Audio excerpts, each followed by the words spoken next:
born with funk, or is this something I can eventually acquire? Well, I mean, it depends, if you got the funk, rhythm, action. I don't really have the funk. I got the funk. I got nothing. I got the funk. Hi, I'm Brigitte Petrine. And I'm Corey Amato, and you're watching MashUp. Yeah. Got the funk. No, I don't got the funk. Come on, move. Okay, well, maybe you don't got the funk. Do you ever wonder what the artist was feeling when you look at a piece of art? That's the premise behind This Is Not Abstract, I Want You to Understand Me. It starts with documenting a person, place, or thing. Here's what's up.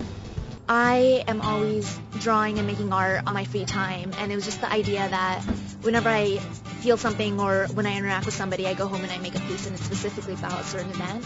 And people are always like, well, why do you draw these things, or why do you do these things? And when I explain to them, they're just like, oh, I get that, I felt that before. And I think there are a lot of things that are so abstract that people aren't really able to relate to them.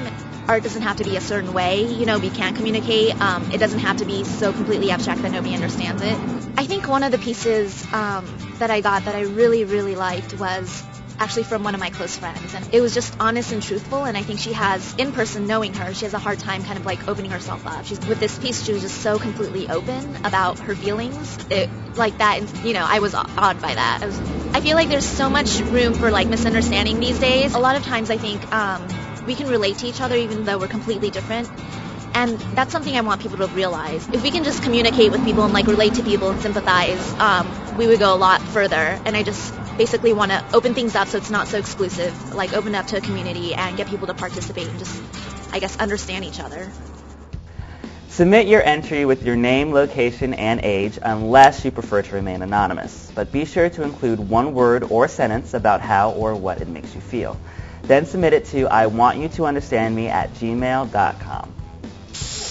Here's our act fact for the day. Mike Gales and the Warriors are a high-powered funk unit. Their sound has been described as power funk, a mixture of funk, improvisational jazz, and blues rock. Gales played as a guest guitarist with the grandfather of funk himself, George Clinton. JC caught up with him before a recent show. This is the bastard of the bow tie, the wizard of the Ouija, and we're on our way to go see Mike. He played with the likes of George Clinton and Jill Scott, so we're going to check him out.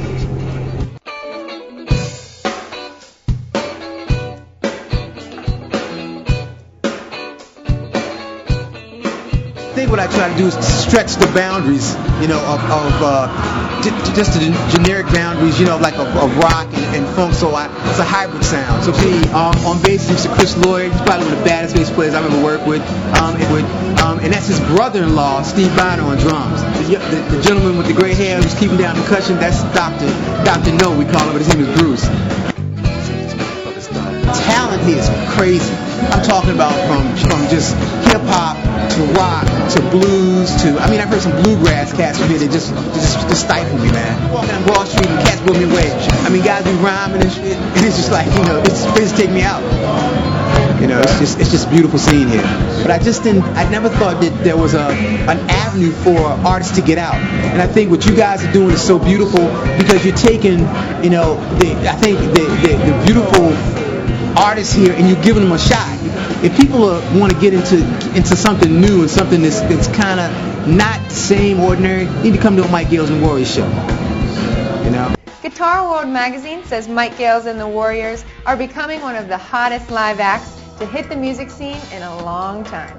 They've been playing gigs up and down the East Coast, but they'll be playing their next show at the Camel this Friday, April 11th at 8. This week's featured poster is an evening of live audio-visual performances by artists, musicians, and filmmakers, exploring the sensual synthesis of sight and sound at Gallery 5 this Friday, April 11th at 8. Featuring Richmond's own Illad with moving images by Sloth and Owl, Detroit original AV unit Shenanigans TV, and the Noun will perform Corporal, a visual poem in 5 acts. Tasty treats for the eyes and the ears. On Friday, we're going to find out a little bit more about crafts in Richmond. Cheese? Craft cheese? No, not craft cheese, but I'm hungry. It's lunchtime. Until then, I'm Brigitte Petrine. I really love cheese. And I'm Corey Amato. See you Friday. Do you want to go get a sandwich? I'm thinking cheese Colombo, because you got me on this cheese thing. But they'll be playing their next show at... I wanted to skip to this Friday. I know, and I get hot. Well, it's the lights. When I'm behind the lights, I get pit sweat sometimes. You tune in on Thursday, you might find out what it means. Friday. Good.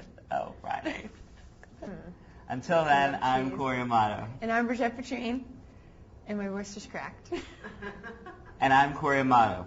See you Thursday. See you. Friday. Oh. 2.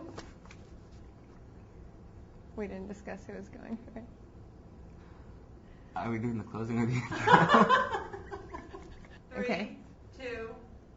Corey, I'm just trying to understand your shirt here. How does that make you feel, man? Gassy.